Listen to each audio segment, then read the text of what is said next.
What's up mga mamser? So this is Boss A again of Sikap Music Studio, back at it again. So actually I'm into the middle of some project na tinatapos ko right now, pero I just feel like doing a video. Parang gusto ko lang ng masinsinang usapan with you guys. Kasi I noticed that nowadays, sobrang daming talented na artist na lumalabas, and ang dami ko nakikitang young people or inspiring artists na gusto na talagang i-push yung craft nila or yung passion na gusto nilang gawin. I created this video to share things to you on some concepts to keep in mind if you're going to pursue something. So yung mga concept na i-share ko ngayon doesn't only apply sa music production or music in general. Pwede rin to sa filmmaking or anything creative na gusto mo i-pursue. Pwede rin natin to i-apply in life or business or whatever. I think applicable din siya. Alright, pero before I proceed that, baka hindi ka pa nakasubscribe, please naman, pa-subscribe dito sa video if you find this helpful. Okay, so quick disclaimer. Sino nga ba naman ako? Sino nga ba naman si Boss A? Bakit kami makikinig sa'yo? Ano na bang napatunayan mo?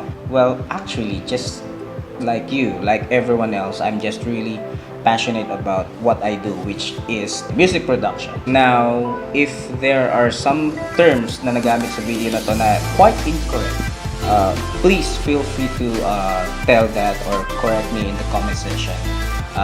Basta wag lang yung masyadong harsh.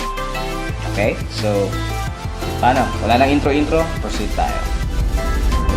Okay, one of the things to keep in mind if you're a coming or an aspiring artist is wala sa gamit yan. You have to make the most of what you have. So this is the common problem that some of the upcoming or the aspiring artists has encountered na wala silang gamit. Ito don't misquote this or misunderstand this concept. Yes, kailangan natin ng gamit. No doubt, we need gears. Okay? But at the end of the day, these are tools. It doesn't make you as an artist. Yes, it enables us to do things, but at the end of the day, let's not forget kung nasan sila sa hierarchy ng artistry natin. Okay, remember that they are tools to help us enable and to produce better things. They aren't the one who do the work. Gaya nga nasabi ko kanina, they doesn't make you as an artist. You have to make the most of what you have. Okay? Kung anong meron ka, maximize mo. If you only have that computer, or if you only have that camera, or if you only have that instrument, then you have to make the most of it. Yes, we will face limitation, but still, at the end of the day, for you to be able to produce great work, it's still the carpenter, not the hammer. Okay, second thing to keep in mind is invest in skills, then gears. Yeah, it's kinda magulo. Sabi ko kanina, it's not about the gears, tapos ngayon sasabihin ko, invest in skills, then gears. Well, it's not really magulo. Yes, it's not always about the gear, pero I have a personal belief on where it is on the hierarchy of our artistry. Okay, i-clarify ko lang. Do not hate me on this, okay? If you are into buying lots of things and lots of gears and it makes you happy, go for it. I'm all for it. Wala akong problema doon. Go lang. Pero if ever thinking about gears or worrying about the gears hinders you to start something or to produce something, then my boy, may mali. Again, I am an advocate of skills first, then gears. You have to work on your skills to the point na yung current arsenal mo or yung current gears mo is na ma-maximize mo na, or it can no longer accommodate yung demand ng creativity mo. Yun yung gusto kong sabihin doon. Ibig ko sabihin, invest in your skills to the point na kailangan mo nang mag-upgrade dahil yun na yung requirement ng skills mo or ng talent mo. Creativity is not always based on the gears that you have. Again, it's the carpenter, not the hammer. Okay, dito sa third concept na i-share ko sa'yo, okay lang ba maging real talk tayo? Real talkin lang kita. Ngayon lang, di ba? Ito, real talk . Third thing you have to keep in mind if you are an aspiring or an upcoming artist. walang maniniwala sa'yo. Yeah, that's just how it is. So, real talk, that's life. It's the reality. It's part of the process. Walang maniniwala sa'yo. Minsan nga, yung iba dyan, they will just shrug it off pag sinabi mo na artist ka if you're doing something or some creative things.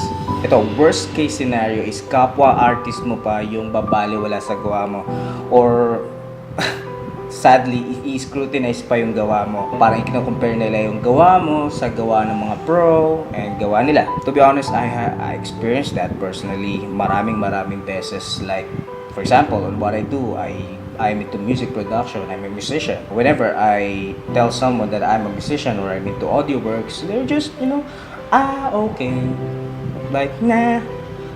Or may mga times pa na way back college days na maghahanap ng mga musicians sa course namin is everybody has been suggesting some particular people.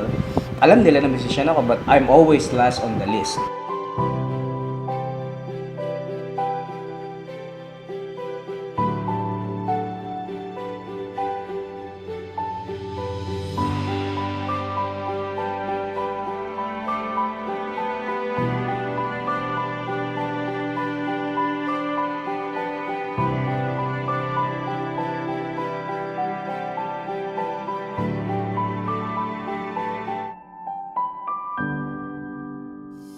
So another thing to keep in mind if you are an aspiring or an upcoming artist is don't beg for support. Okay, so again, don't misquote or misunderstand me on this one. Yes, we need support and we have to market our works. Pero you don't have to beg for support.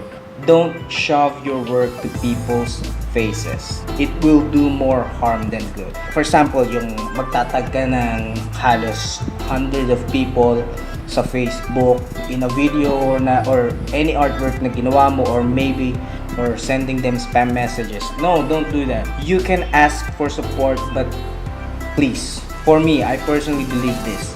You don't have to ask or beg for support. You don't force people to do that.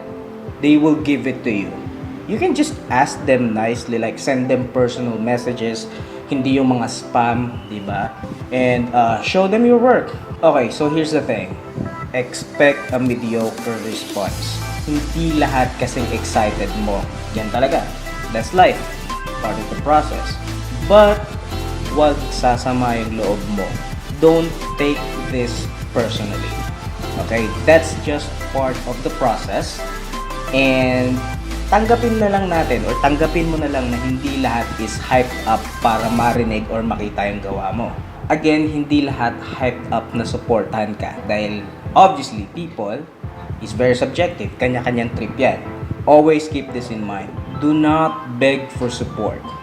You have to earn it. Again, work your ass off until people can never ignore your talent. Okay. So you've decided to be an artist. So papasukin mo na yung passion mo. Another thing to keep in mind is this. You have to stay focused and consistent. The journey isn't going to be an easy one. It's not a cakewalk gaya ng mga napapanood mo sa pelikula. So sabi mo, passion mo, mahal mo yung ginagawa mo, pero hanggang saan mo kayang ilaban? Hanggang saan mo kayang dalhin yung passion mo? Baka mamaya wala lang makinig ng kanta mo, or maybe walang pumansin ng obra mo or yung pinagbuhusan mo na film, umiyak ka na. Here's the thing, okay lang masaktan. Tao tayo eh. Pero at the end of the day, huwag mong tatambayan yung feeling na yun. Isipin mo, yung mga sikat nga, may mga critics eh. May mga basher. Ikaw pa kaya? Nagsisimula ka pa lang din. Learn to block the noise. Stay focused. If I'm going to give an advice to myself like 10, 15 years ago is this. Just do your craft skillfully.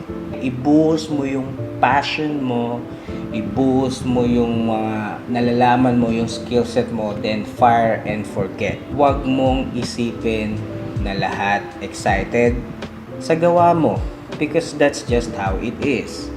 Lalo na kung nagsisimula ka pa lang. Bra, sis, ma'am, sir, Just always put this in your heart and your mind. Huwag kang titiklop. Isipin mo lang lagi, bakit ka nagsimula dyan sa ginagawa mo yan? Balikan mo lang lagi, bakit mo inisip na simulan yan? Start from there. So, I would consider this last concept to be one of the most real and the most important one. You have to trust and enjoy the process. Okay, so what you will hear right now is yung very first song na ginawa ko, ni-record ko, and minix ko. Literal, ito yung pinakaunang-una. Okay, so yung maririnig nyo is the very first raw copy of it. Have a listen. Dahil ikaw na nga, ikaw na nga, naamot sa aking kabataan. Ito, higit mo, pagkakanapin ang aras nito. Dahil ikaw, ikaw,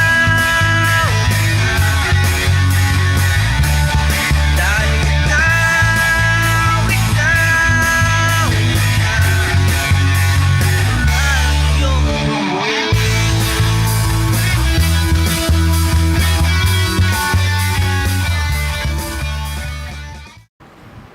Okay, so what you've heard is the song titled Dangal. So, unang-unang composition ko siya. Yan din yung unang-unang kanta na ni-record ko and minix ko. Okay, bakit ko siya shinare? Para ba i-showcase yung talent ko? Not really exactly. I shared that because I just want to show the importance of starting now. Again, going back sa mga unang-unang concept na that I've talked about, it's not really about the gears. It's about you and how you want to pursue what you want to do. I don't have anything that time. Nanghiram lang ako ng laptop. Yung doon na ginamit ko, trial version pa. So, pag hindi ko natapos yung project ko within 30 days, kailangan ko mag-download ulit. Tapos, gamit ko lang yung lumang multi-effects ko. As in luma. Tapos, nanghihiram lang din ako ng cheap na karaoke microphone for me to pull off that project. I know. It's not really the best sounding mix that you can listen to. Pero, the thing about it is, I started even if I haven't had anything on hand right at that time. Kaya ako siya na-share in relation to trust and enjoy the process kasi hindi ko hinayaan yung mga hindrances na yon to stop me from doing what I love. And along the way, I enjoy the process. Kung gaano kapangit yung mix ko noon, kung gaano kapangit yung mga gamit ko noon, kung gaano ka terrible yung situation ko that time. I've learned a lot along the way. Don't think too much. Alright? It's just, don't make a lot of excuse. Okay? Yung mga gears na yan and all, just don't make excuse. You just have to work your ass and start now. Like now. Another thing, if you feel like you're not really doing enough, if you're not really doing anything good, just don't think of it. Tap yourself in the back. Congrats mo yung sarili mo kasi you started something. You're doing something and you're improving on it. Huwag mong sukatin yung improvement mo sa iba. Sukatin mo yung improvement mo sa sarili mo mismo. Doon mo malalaman kung gaano kasaya, kahit mahirap, yung process. Okay, before I proceed, always remember this, okay? Being an artist isn't always about being recognized or all the fanfare na napapanood natin sa media. What defines you as an artist is how you defied those limitations and rose from it with flying colors. Now, kung kiniklaim mo sa sarili mo na artist ka, then you have to be ready for the rough ride, okay? It's not going to be easy. Okay, being an artist isn't always about being from point A to point B. It's the journey in between those points, okay? From where you started and kung nasan ka ngayon. You just have to trust it and you just have to enjoy it. Yes, it's going to be a rough ride, but hey, sabi nga sa isang saying, what doesn't kill you only makes you stronger. Keep in mind, there's no shortcut to success. Now, ano yung success? It's up to you. It's up to you to define what success is. Okay, for me, am I already there? I don't know. But what I can tell is I'm still enjoying the process of it. And the thing about it is, mas marami pa akong matututunan.